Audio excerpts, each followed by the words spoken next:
వినేవాడు వెర్రోడైతే చెప్పేవాడల్లా మేధావి. ప్రస్తుతం అట్లాంటి కథలే రకరకాలైనటువంటి నడుస్తున్నాయి. అందులో ప్రధానమైనటువంటిది ఏంటయ్యా అంటే ఆంధ్రప్రదేశ్లో జరుగుతున్నటువంటిది పారిశ్రామికవేత్తల వేధింపు లేదా పారిశ్రామిక సామ్రాజ్య విస్తరణ ఆకాంక్ష రాజకీయం.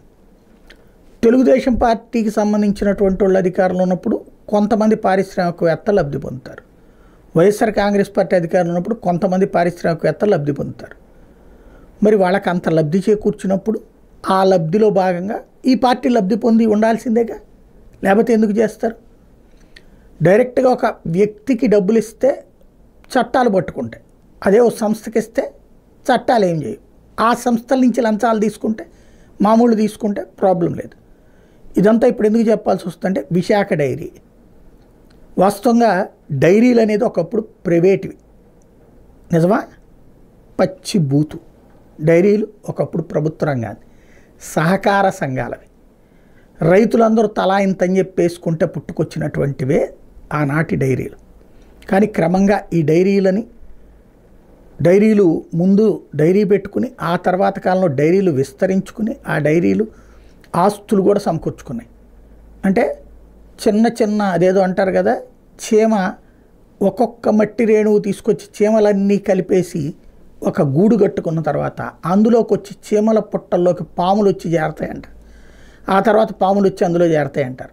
అట్లాగే రాజకీయ పాములు వచ్చి సహకార సంఘపు గూట్లో చేరిపోయినాయి, ఆ పుట్టలో చేరిపోయి మొట్టమొదట సహకార సంఘాలకు సంబంధించినటువంటి వాటన్నిటి ప్రైవేటు పరం చేసేశారు, వ్యక్తుల చేతుల్లోకి వెళ్ళిపోయినాయి. ఆ వ్యక్తులు తెలుగుదేశం పార్టీకి అనుకూలమైనటువంటి వాళ్ళు లేదా తెలుగుదేశం పార్టీ నాయకులైన విశాఖలో అడారి ఆనంద్ దగ్గర నుంచి సంఘంలో దుడిపాల నరేంద్ర దగ్గర నుంచి ఇట్లాగ ప్రతి చోట ఉన్నటువంటి డైరీలన్నీ ప్రభుత్వ రంగ డైరీలు, సహకార రంగ డైరీలన్నీ ప్రైవేటు వాళ్ళ చేతుల్లోకి వెళ్ళిపోయినాయి. అక్కడి నుండి సంపద అంతా వాళ్ళ చేతుల్లో నడుస్తుంది. ఆ సంపదకు గాను అక్కడ మరి పార్టీ ఎన్నికలకు అయ్యే ఖర్చులు వీళ్ళే భరించేటటువంటిది ఏదైనా పెట్టుకున్నారేమో. అయితే రాజశేఖర రెడ్డి హయాంలో దాన్ని తిరిగి తీసుకోవడానికి ప్రయత్నించిన కోర్టుల ద్వారా రక్షణ పొందారు.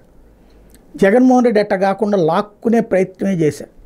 అందులో భాగంగా ధూళిపాల నరేంద్ర అరెస్టు, అడారి వాళ్ళు వచ్చి చేరిపోవడం వైసీపీలో. ఇప్పుడు మళ్ళీ రివర్స్, వీళ్ళందరూ వెనక్కి వెళ్ళిపోయారు. అంటే వైఎస్ఆర్ కాంగ్రెస్ పార్టీకి రాజీనామా చేశారు. అంటే మళ్ళీ విశాఖ డైరీ మీద పెత్తనం అడారి ఆనంద్ చేతిలోనే ఉండాలి. ఆ పెత్తనం ఉందంటే పైసలు వాళ్ళ చేతిలో ఉన్నట్టు, పైసలు వాళ్ళ చేతిలో ఉన్నాయంటే దాని నుండి భారీగా ఆశిస్తున్నట్టు. ఎవరు ఆశిస్తారు? ఈ కథ అంతా నడిపించిన పెద్దలు ఆశిస్తారు. ఎంతకి ఎంత డబ్బులు, పైసా సంపాదన ఏముండదబ్బా ఇదంతా అని చెప్తే వెర్రి వాళ్ళ కిందనే లెక్కేసుకోవాలి.